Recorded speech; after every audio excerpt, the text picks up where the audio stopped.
최진욱이었습니다. 문학과 과학을 사랑하는 사람들 세상 사는 얘기를 풀어가겠습니다. 오늘은 시가 달다는 노숙 시인 김신용 시인에 대해서 말씀드리겠습니다. 몸에 익으면 노동도 생각만큼 힘들지 않지만 그 때문에 씻어는 시간이 사라지는 것은 고통이라고 대담하게 말했던 노숙자 시인 김신용 시인에 대한 얘기입니다. 그가 15살 때 토목 기술자였던 아버지가 갑자기 쓰러져 나 죽으면 너희들 굶어 죽는데 탄식인지 유언인지 모를 말을 남기고 훌쩍 세상을 떠났습니다. 계모는 자기 자식을 데리고 나갔고 아버지 말대로 그는 굶어 죽기 직전이었습니다. 거기 가면 밥이 있겠지 하는 막연한 생각으로 전국을 떠돌았습니다. 험한 인생을 치면 그보다 더한 이가 어디 없을까만 놀라운 것은 그가 놀랍도록 아름다운 시를 쓰는 시인이 되었다는 사실입니다.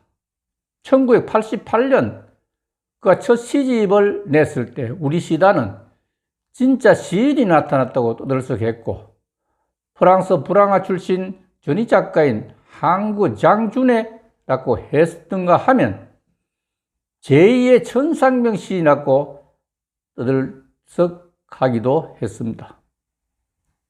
불황과 노동의 20년 그리고 화려한 등단 이어서 불어닥친 문학상 수상 소설도 이 정도면 베스트셀러감이 아니겠나 하는 생각이 듭니다.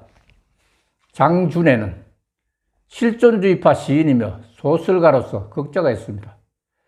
1910년 파리에서 사생아로 태어나서 장부였던 어머니의 버림을 받고 10세 때는 굶주린 배를 억제하지 못하고 애정에 굶주려 절도죄로 감화원에 들어갔습니다.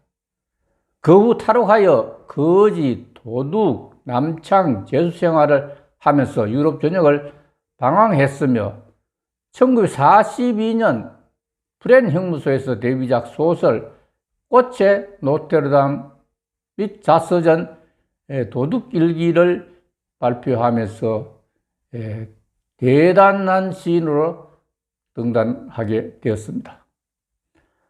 아버지의 세상을 떤 후 혼자 떠돌아 다닐 때의 느낌은 어떠했느냐는 질문에 개같은 날 이라는 시를 통해서 나는 개였다.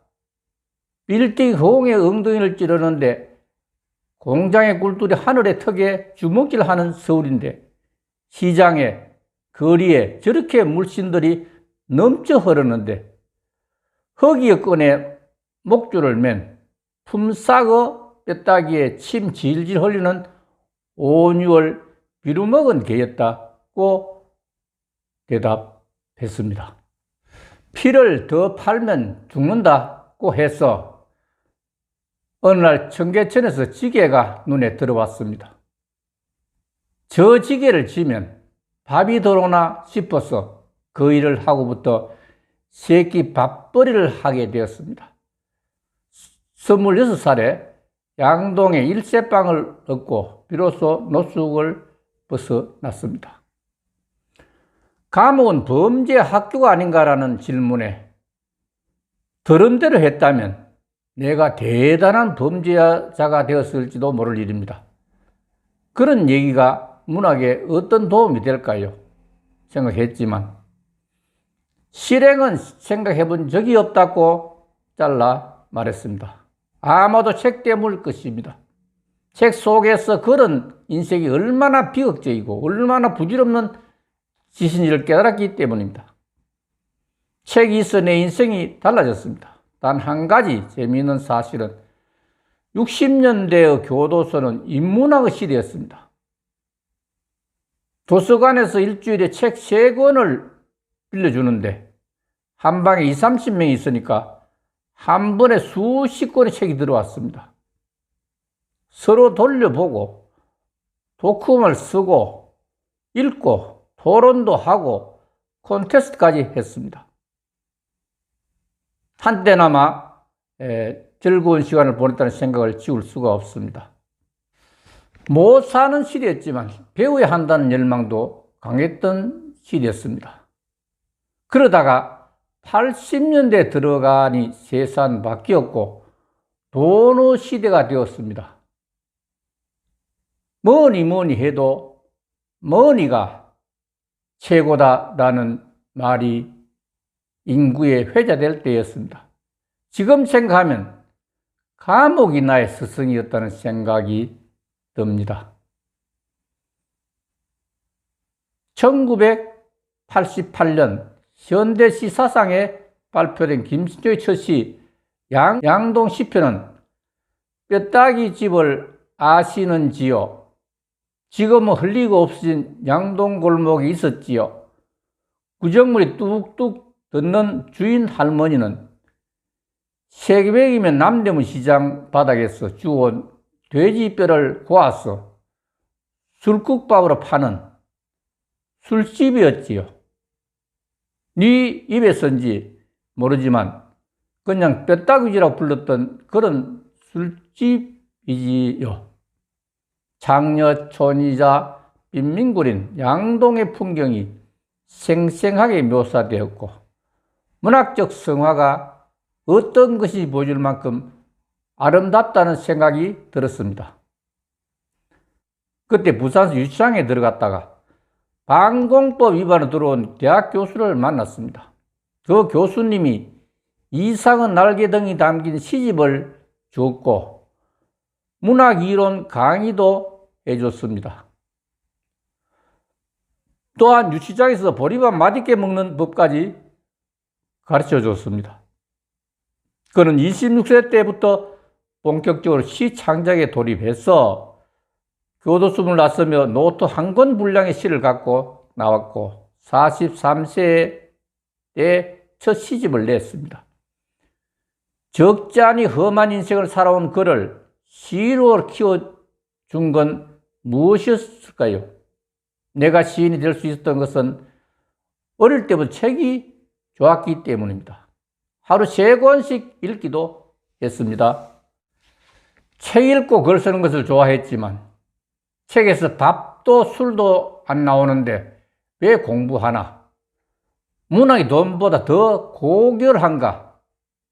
나는 그저 책이 좋았어. 미칠 수 있다는 게 좋았을 뿐이라고 했습니다. 그렇지만 현실이 글 쓰는 걸 용서하지 않았습니다. 한때는 시라면 이가 갈렸습니다.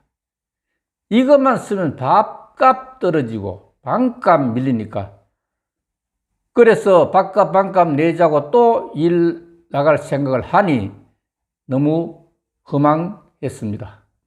지혜꾼 막일꾼이 시선 닦고 비웃음도 많이 사기도 했습니다. 그러다 일이 없는 날 혼자 찾아 술 한잔 마시며 시를 보고 있는데 누가 글 좀 볼 수 있느냐고 했습니다. 5편을 읽더니 자기가 현대시학 추천 시인 김선유라고 하면서 형님 시처럼 좋은 시를 본 적이 없다고 빌려달라고 하더니 며칠 후 제방으로 전화가 걸려왔어. 현대시 사상을 창간 준비 중이던 편집장 최승호 시인이 인사동 카페 귀천에서 만나자고 해서 대학노트 한 권 분량의 시를 갖고 나갔다 그렇게 데뷔하게 됐다고 했습니다. 시인이 아니어도 좋습니다. 그렇지만 부끄러움을 과감히 드러낼 수 있는 용기, 그걸 예술로 승화시키는 감성이 있으면 좋다고 했습니다. 시인의 치부는 독자에겐 치유의 기능이 있기 때문입니다. 새로운 삶을 찾아가는 길을 찾게 해줍니다. 나를 키워온 건 파라는 배고픈 밑바닥 인생을 이겨내기 위해 부딪혀온 불황아였습니다. 그러니까 바람처럼 떠돌아다닌 것이 내 시작의 기초를 마련했다는 뜻입니다. 이 글은 밥보다 씨가 더 달다는 조선일보 박은주 시인의 기사와 기묘한 게으름뱅이 시인 김선용은 자연의 속살을 보는 탁월한 시력을 갖고 있다는 조선일보 이태경 기자의 대담 기사로서 엮었습니다. 감사합니다.